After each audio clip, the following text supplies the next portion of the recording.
Hey everyone, welcome back to another LeetCode problem solving video. Today we are looking at LeetCode 1021, removing outermost parenthesis. The problem gives us a valid parenthesis string S, which is made up of one or more primitive valid blocks clustered together. Our job is to strip away the outermost parenthesis of every single primitive block and return the remaining inner strings. For instance, we have a parenthesis, then another two parentheses inside it, then a single parenthesis. Removing the absolute outermost pair leaves us with a single opening parenthesis, then closing, then again opening parenthesis, and then again closing parenthesis, as you can say in the example 1. This is a phenomenal problem for understanding how to parse nested structure using a single counter variable. Let's look at the strategy first and then we will break down the code. The key insight to solving this problem optimally is tracking the nesting depth of the parentheses as we read the string from left to right. Imagine we have a depth counter that starts at 0. Every time we see an opening parenthesis, we are climbing deeper into the nest. So this is the opening parenthesis. Okay. So we increment our depth. Every time we see the closing parenthesis, this is the closing one. This only. Okay.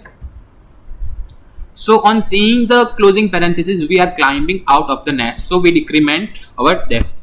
Now think about what identifies an outermost parenthesis. At outermost opening parenthesis is always the one that takes us from a depth 0 to 1. An outermost closing parenthesis is always the one that drops us from a depth of 1 back down to 0. Therefore, our strategy is simple. We skip ending opening parenthesis when depth is 0 and we skip ending closing parenthesis when depth is 1. For every other parenthesis in between, we safely add it to our final answer because it belongs to an inner layer. Let's see how this translates into C++ block by block. To start off, we need to declare our tracking variables. We initialize an integer counter called depth. So let's initialize the depth, okay, to 0. Now monitor our current layer and an empty string called resultant. So let's also declare the resultant string that will be currently empty. To assemble our final answer, this string is to assemble our final answer. Right after, we set up a standard for loop to scan through the string character by character using index I. So let us set up the for loop. So for integer I equals to 0, I less than s dot length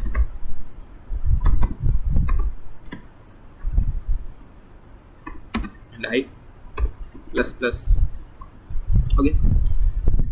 So inside our loop we calculate 4 distinct conditions. Condition 1: if our depth is currently 0 and we hit an opening parenthesis, this means we just found the start of a brand new outer primitive block.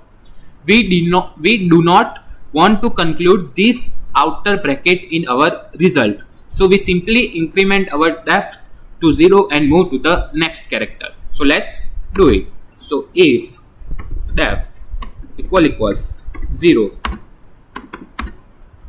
and then s of I equal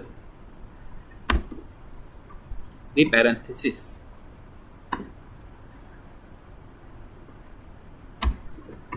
then plus plus depth.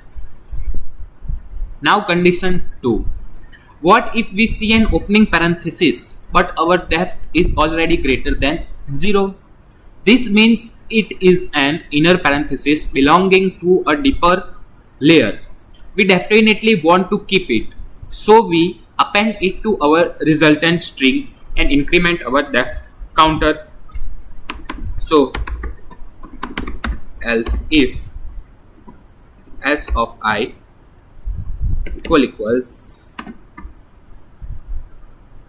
the opening parenthesis,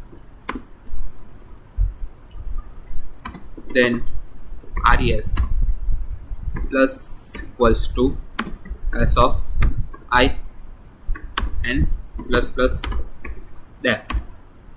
Okay, so now condition 3. Now let's handle the closing brackets. If we encounter a closing parenthesis and our current depth is exactly 1, it means we have reached the absolute end of the current primitive block. This is the outermost closing bracket. So we do not add anything to our result. We simply decrement our depth back down to 0. So we are ready for the next block. So let's do it. Else if s of I equals closing and then depth equals 1, then we will just keep it the empty and just decrement the depth. Now condition 4. Finally, if we encounter a closing parenthesis but our depth is greater than 1, we are closing an inner nested layer. We absolutely need this character, so we append it to our resultant string and decrement our depth. Once the loop finishes scanning the entire input string, we return our cleaned up resultant string. So let's do that also. Else if s of I equals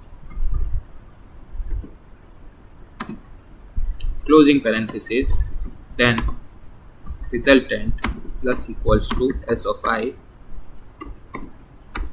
and minus def, and then we will just return the resultant string.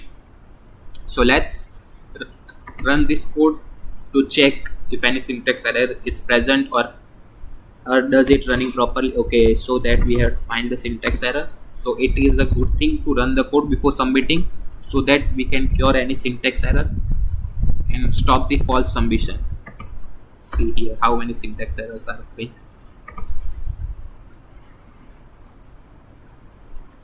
Okay, so every syntax error is solved. Now we can submit it.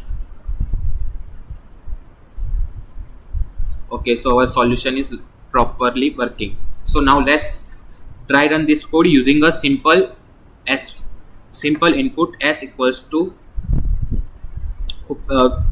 parenthesis, then another two closing parenthesis, opening parenthesis, then again opening parenthesis. Let's see with the example 1 that how exactly our depth is working. So step 1, I equals to 0, s of 0 equals to opening parenthesis, depth is 0, condition 1 triggers. This is an outer shell bracket. We keep adding 8 and depth becomes 1. Now step 2, I equals to s of 1 equals to again opening parenthesis, depth is 1, condition 2 triggers. This is an inner bracket. We append it to resultant equals to opening parenthesis and depth becomes 2. Step 3, I equals to 2, s2 equals to closing parenthesis, depth is 2, condition 4 triggers. This is an inner closing bracket. We append it, so resultant equals to parenthesis, means opening and closing both, and depth goes back down to 1. Now I equals to 3, s of 3 equals to again opening parenthesis, depth is 1, condition 2 triggers again another opening bracket, another inner opening bracket. We append it, so resultant equals to opening bracket closing and again opening, and depth becomes 2. Now I equals to 4, s of 4 is closing, depth is 2, condition 4 triggers inner closing bracket. We append it, so resultant equals to again opening closing and depth becomes 1, and this goes on, and at the last when this bracket will come, the depth will be equals to 1 and the s of I will be closing. So this third condition will be triggered and that last will be not included. So only just this solution, this output we will get. Now let's also discuss about the complexities. So first of all, let us discuss about the time complexity. We'll loop through the string from left to right exactly once. Inside the loop, we are only performing constant time Boolean checks and basic variable operations. Therefore, the time complexity is a highly efficient linear order of n, where n is the length of the string, and space complexity, aside from the string used to construct our final return result, we are only using a single primitive integer variable depth. No auxiliary stacks or vectors are used. This leaves us with an optimal auxiliary space complexity of order of 1 constant space. And that is how you elegantly peel away the outermost layers of parenthesis string using nothing but a depth counter. If this block by block breakdown and dry run made the problem click for you, remember to drop like on this video, smash that subscribe button for more clear LeetCode explanation, and comment down below if you have any questions. Keep up the fantastic coding practice, and I will see you in the next problem solving video. Thank you.